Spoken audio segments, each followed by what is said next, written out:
Today's exclusive coverage of the UAW-GM Teamwork 500 on TNN is brought to you by Chevrolet. One car company has won more NASCAR races over the last 10 years. Genuine Chevrolet. Well, there was a call on our 800 line as to why didn't NASCAR run rain tires on these cars, and we may get that question answered. There's reports of showers around here. We raced back here back in April in a SCCA race, and my buddy Tom Anhorn won it. In turn 1, it was dry. Over the tunnel, it was raining, and in turn 3, it was just damp. That's what Hoss Ellington asked me one time. I was leading the race here, and I crashed going in the third corner over there, and everybody else got slowed down. He said, how in the world does it rain on my car and nobody else? Well, it did. That's why the next boat catches all the fish. It's the same thing. Rusty trying to get by Michael Waltrip and put him a lap down. Now pit stops are coming. Mike, we have a situation. There's reports of a light mist on the racetrack right now. This really makes people nervous to make that last stop, whether they should stretch it, and I hope that, it does. If it rains and you make a stop and somebody else stretches 4 or 5 laps extra and the yellow comes out, you might lose this race by making a stop. Does the name Dale Jarrett ring a familiar note? That's what I was just now thinking about. Dale Jarrett is currently showing, 15th, but he's 1 lap down. So I don't know. I think Rusty can make a pit stop, and so can Ernie, and still stay ahead of him. But Buddy brings up an excellent point. Right now we're well over halfway, just about to end this race. And, the rain coming in, we're looking at a poker game right now. Terry Labonte makes a stop, and the pit board is up for Kenny Schrader as well. So Labonte is in as we watch Schrader battle Morgan Shepherd. Now this is for position. 7th place at stake here. Schrader had a top 5 last week at Dover. And Shepherd was running in the top 5 when he ended up in the pit. 2 great race car drivers right there. They know it's for position, and they don't want to get caught out there right now all sideways and messed up and need to make that pit stop. So I'm sure they're going to probably follow each other until the pit stop. Hope they get in and out and get a little advantage on one or the other. Mark Martin is on pit road at lap 164. I think this says a lot right now. Mark Martin, one of the top teams. Everybody's starting to pit right now. So the only guys that are going to get lucky is the guys towards 10th, 15th in the spot. The leaders are getting ready to pit. So here's Glenn. Well, Mark Martin has brought his Valvoline Ford in. Steve Meal came over and asked Buddy Parrott when he was going to pit. Buddy told him lap 166. So Steve decided to pit Mark 2 laps earlier so they wouldn't come in at the same time like they did last time they pitted. Gets a little bit crowded in here. There is a chassis adjustment on Mark's car. They've been adjusting on it all day, but obviously they haven't yet got it like they want to. 24.7, a little bit slower than normal, but that chassis adjustment held them up. Brett Bodine made a stop at the same time. I just watched that pit stop. What I noticed was that the man on the right rear did not really get his chassis adjustment the way he wanted. It looked like his ratchet wasn't working the way he wanted. He went to switch the ratchet back over, and if that ratchet would have got stuck in there, Mark would have had to come in and get it taken out. So that's just what we've seen on the screen. Now this is a long odd strategy move by Jack Roush and Mark Martin, and Jack is known for doing that. All right, let's say it rains. Let's say it rains before everybody else gets gas and they leave the cars out under caution. Some of them may have to come in, and Mark goes right up to the front of the line. It's a big maybe, but it's a maybe. Here's Rusty Wallace, Jeff Bodine, Darrell Waltrip, and Bobby Labonte on pit road.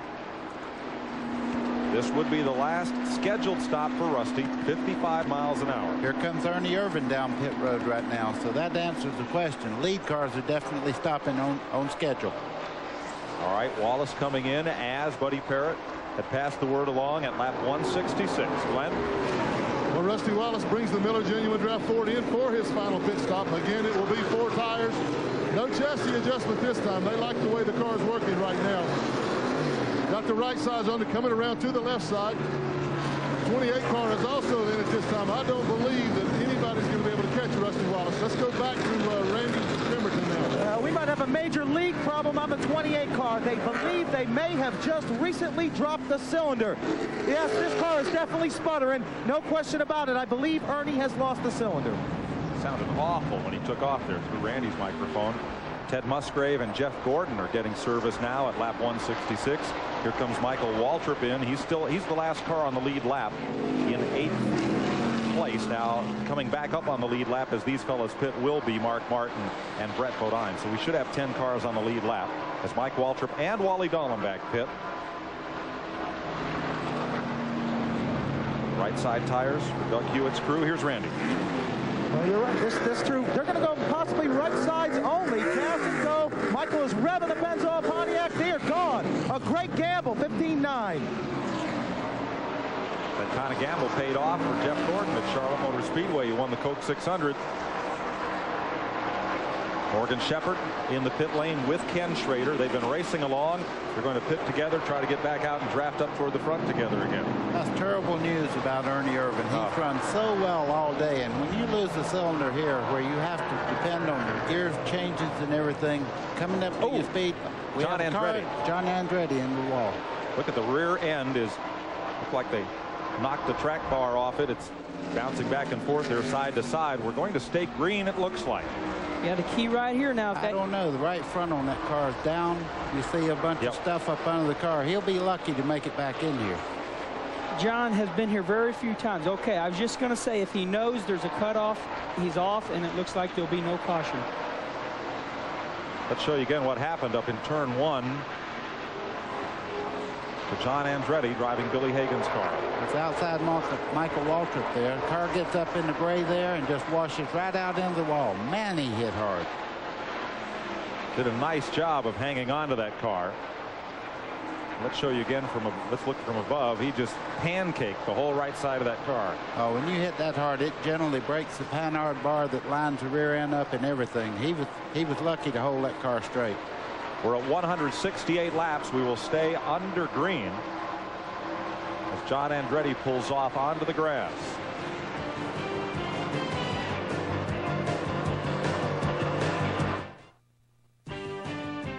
Today's exclusive coverage of the UAW-GM Teamwork 500 on TNN is brought to you by Home Life for all your outdoor power equipment, lawn, and garden needs. 30 laps to go. John Andretti is a young fellow with a lot of heart. He really got that car all the way back around to the pits. But let's go now to this battle for 8th place. Ted Musgrave inside of Brett Bodine and Morgan Shepherd.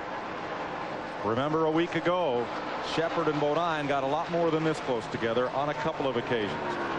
This time, clean pass. No problem. You know, when a problem erupts like there was last weekend, it's nice that you can leave the racetrack and leave that problem there.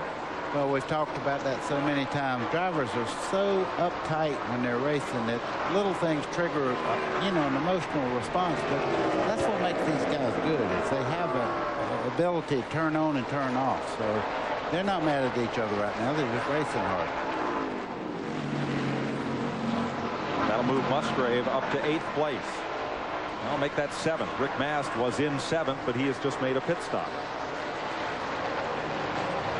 Rusty Wallace the leader, Ernie Irvan 2nd, Dale Earnhardt 3rd, 4th is Jeff Gordon, 5th Mark Martin, 6th is Dale Jarrett, 7th Ted Musgrave, 8th Morgan Shepherd, 9th Brett Bodine, 10th is Kenny Schrader, 11th Michael Waltrip, and 12th Harry Gant. Joe Nemechek, Dave Marcus, Rich Bickle on pit road as we follow this battle. And they move around Bobby Labonte. Moving up on Jimmy Hensley and Terry Labonte. Well, Morgan wants Musgrave's spot. Front straightaway. Ooh, traffic. Those guys just keep switching back and forth there. There goes the 21 car of Morgan Shepherd by Musgrave. Yeah, that's got to be fun. Oh, it is fun. Believe me, that's a lot more fun than what Rusty's having right now. Even though he's leading the race, he's out there by himself, and he knows that if he makes a mistake, it's a huge mistake. These guys are racing hard against each other. They're having a ball.